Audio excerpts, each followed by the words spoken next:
Patay ang isang lalaki matapos mabaril ng gwardya ng isang bangko sa Putotan, Iloilo. Nakipagbunuraw sa CQ ang lalaki na nagpumilit pumasok sa bangko ng naka-jacket kahit ipinagbabawal. Makibalita tayo kay Julius Bilacaol ng GMA Iloilo. Bakas pa sa labas ng One Network Bank sa Putotan, Iloilo ang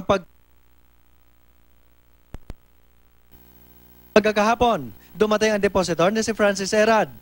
Pinigilan at pinakiusapan daw ito ng security guard na si Nonito Decretales Jr. na hubarin ang kanyang jacket bago pumasok ng bangko. Alinsunod ito sa patakaran ng bangko. Pero ayon kay Decretales, nagmatigas si Erad at nagpumilit na pumasok ng bangko. Ginambalan ko lang nga siya, pakiubalang sa imo jacket, kay bawal sa sulod, magsulod ang naka-jacket. Namo to ang nakigana, kay nga hindi pwede maka-jacket sa sulod. So doon nagsabtanay ta ka mo? O, amon nang sabtanay kami nga, way ko ginpasulod, nga tinaka-jacket.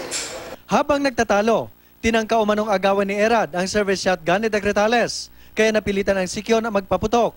Tinamaan sa mukha ang biktima at agad namatay. Sumuko si Decretales sa pulis. Iginit niyang ipinagtanggulang niya ang kanya sarili. Ang iya sini nga forma, naka-kwansi siya, naka-jacket, nga simple siguro, abis ang siguro tayo magkulang din kung suspicious looking ini siya. Wala pang pahayag ang pamilya ng biktima at ang Mount Carmel Security Agency ni Decretales. Tumanggi namang magsalita ang pamunuan ng bangko tungkol sa nangyari. Pinag-aaralan pa ang kasong isasampa laban sa CQ. Julius Bilacaol, Nagbabalita, Pilipinas.